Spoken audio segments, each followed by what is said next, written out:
एकदम पूरा टॉपिक पे ही बात करेंगे, बहुत इंटरेस्टिंग होने वाला है कि बहुत दिनों से हम सुनते आए कि हमारा धरती का जो टेम्परेचर राइज़ हो रहा है, ग्लोबल वार्मिंग के चलते जो टेम्परेचर राइज़ हो रहा है, इसके चलते और हम लोग जैसे-जैसे वाटर को वेस्ट करते आ रहे हैं, जैसे गलत कामों में लेते आए, ऐसे में एक दिन क्या वाटर पूरा ही पूरा खत्म हो जाएगा धरती से? मतलब जैसे हम पिक्चरों में देखते आए हैं या फिर आजकल तो बहुत सारा ये वेब सीरीज़ भी आ गया है या फिर न्यूज़ में तो हर रोज़ ही दिखाता है कि धरती का पूरा एकदम ही मतलब वाटर अगर खत्म ही हो जाए ना, लैंड अगर दिखाता है, लैंड टूटा-फूटा सा दिखाता है धरती का सतह, तो ऐसा क्या पॉसिबल है कि पूरा धरती का वाटर ही खत्म हो जाए? क्या लगता है? पूरा धरती का वाटर खत्म हो जाएगा? मतलब धरती के 2/3 वाटर ही वाटर है। पूरा ओशियन कितना सारा वाटर, क्या खत्म ही हो जाएगा? क्या लगता है? तो इसी के बारे में बात करेंगे, पूरा अंत तक देखना, ज़रूर कुछ सीखने को मिलेगा। तो हम मेरा हिंदी में थोड़ा कम फ़ोकस करना क्योंकि व्याकरण थोड़ा गलत है और ट्री में थोड़ा कम फ़ोकस करना, क्या मैं बोल रहा हूँ वहीं पर सुनता रहना। बहुत ही इंटरेस्टिंग होने वाला है, एकदम पूरा सही नॉलेज देंगे। तो मान लो किसी प्रकार अगर हमारा ओशियन पूरा ओशियन का वाटर वाटर वेपर में कन्वर्ट हो गया, गैसियस में कन्वर्ट हो गया, तो इसके चलते क्या पूरा वाटर गैसियस होकर स्पेस में चला जाएगा? क्या लगता है? मतलब कैसे भी कर सूरज अगर पास में आ जाए, कैसे भी कर पूरा ओशियन ही कन्वर्ट हो जाए गैसियस में, फिर उसके बाद चला जाएगा स्पेस में, ऐसा लगता है? बिल्कुल भी ऐसा नहीं हो सकता, इसके बहुत सारे कारण हैं। हमारे धरती का गुरुत्वाकर्षण बल बहुत ज़्यादा है, ग्रेविटेशनल फोर्स बहुत ज़्यादा है। चंद्रमा को मान लें, तो उसका गुरुत्वाकर्षण बल जो ग्रेविटेशनल फोर्स कहते हैं हम, वो बहुत ही कम होता है। कम होने के कारण चंद्रमा पर भी एटमॉस्फेयर था, लेकिन वो चला गया है।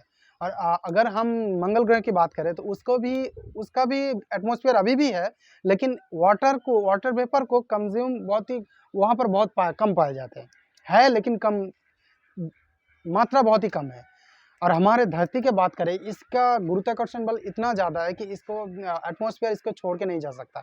जाए भी तो हाइड्रोजन, हीलियम, ये बहुत सारा लाइट एलिमेंट है जिसका जिसका बहुत ही लाइट होता है, उसको एब्जॉर्ब कर मतलब खींच कर नहीं रख सकता, वो थोड़ा स्पेस में चला गया है।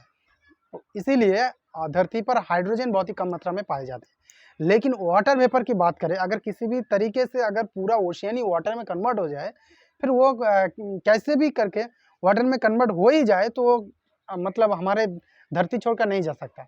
क्योंकि हमारा धरती को जो एटमॉस्फेयर है, चादर जैसे लिपटे हुए एकदम धरती के आसपास ही रहते हैं जो एटमॉस्फेयर, इसका बहुत ही लेयर रहते हैं, ट्रोपोस्फियर, स्ट्रेटोस्फियर, मेसोस्फियर, ऐसे करके बहुत सारे लेयर रहते हैं। तो सूरज की किरण जब धरती पर आता है, बहुत कम मात्रा में रहता है जो धरती पर पहुंचता है, क्योंकि बहुत सारा ही तो रिफ्लेक्ट होकर स्पेस में ही चला जाता है। फिर लेकिन जो इसी के कारण जो हमारा जो चादर जैसे जो एटमॉस्फेयर रहता है ना, उसका टेम्परेचर कैसे होता है, मैं थोड़ा बताता हूँ। सबसे करीब जो हमारे आसपास जो रहता है, ये है ट्रोपोस्फियर। इसके ऊपर रहता है स्ट्रेटोस्फियर, ये हमने बहुत सारे बुक में भी पढ़ा है। लेकिन इस ट्रोपोस्फियर पे एक फैक्ट ऐसा है कि जितने सतह से हम जितना ऊपर उठते जाएंगे, वो टेम्परेचर उतना ही फॉल करते रहेंगे, मतलब टेम्परेचर गिरते रहेंगे, टेम्परेचर कम होते रहेंगे।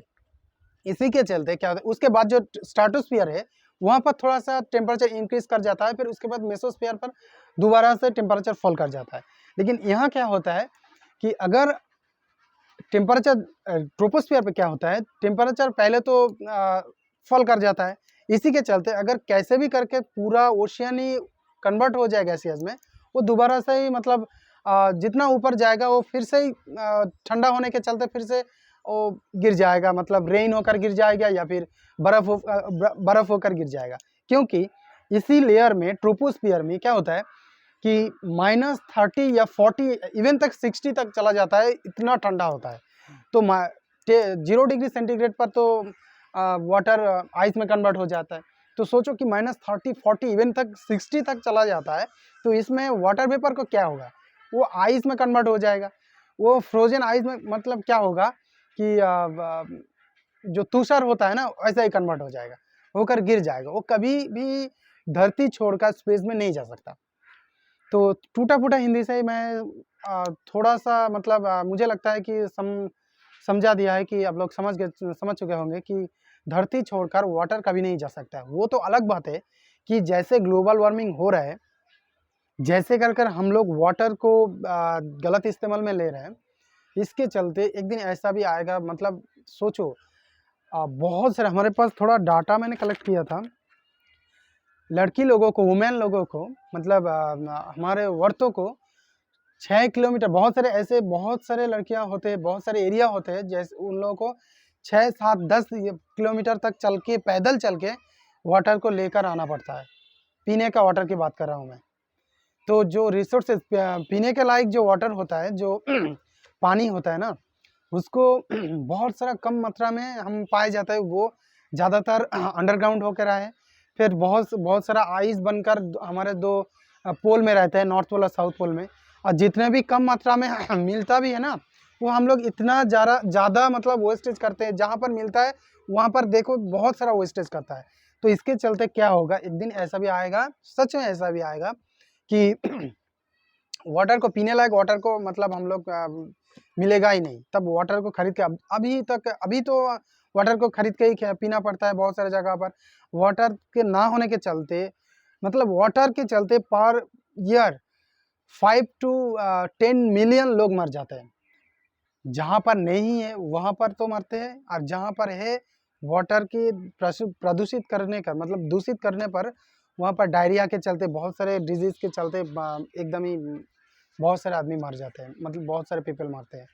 तो वाटर को आप ध्यान में लीजिए, बहुत ही प्रीशियस चीज़ है हमारे नेचर का। तो वाटर के लेकर बहुत सारे वीडियो भी आएंगे, कैसे वाटर, एक छोटा सा टॉपिक यहाँ पर बता देता हूँ कि क्या लगता है, अगर वाटर तो हमारे जन्म से भी पहले से ही है और रहेंगे भी। तो एक बात यहाँ पर बताता हूँ कि क्या लगता है आपको कि वाटर का उम्र कैसा होगा, मतलब वाटर का एज कैसा होगा, कितने दिनों से वाटर है धरती से, मतलब इस वाटर का एज सूरज से भी पुराना है वाटर। धरती से तो आया है, धरती पहले रॉक बनकर मतलब पिघला सा, एकदम बहुत ही एकदम लिक्विड जैसा, बहुत ही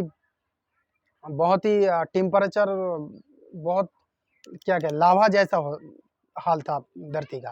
फिर उसके बाद ये थोड़े थोड़े करके ठंडा होकर फिर पत्थर में कन्वर्ट हुआ। फिर उसके बाद जाकर वाटर आए। वाटर आने के अब बहुत सारे कंट्रोवर्सी ये है कि वाटर धरती का ही है, खुद का, जितना भी सारे ओशियन में वाटर पाए जाते हैं वो धरती का ही है। और ये भी कंट्रोवर्सी है कि धरती का नहीं है, वो उल्का पिंड से मतलब एस्टेरॉयड से आया है धरती पर। तो मुझे नहीं पता कैसा हिंदी बोला है, आप लोग सपोर्ट करना अपने उस हेल्पिंग हाथों से, मुझे भी थोड़ा हेल्प करते जाना सब्सक्राइब करके। तो गलती मत निकालना, बस सपोर्ट करना। ओके, सो वीडियो कैसे लगा, अगर अच्छा लगा तो लाइक, सब्सक्राइब और शेयर करना, और वीडियो अगर ना भी देखना है तो भी प्लीज़ सब्सक्राइब करके जाना थोड़ा सा, ठीक है। थैंक यू वीडियो देखने के लिए पूरा।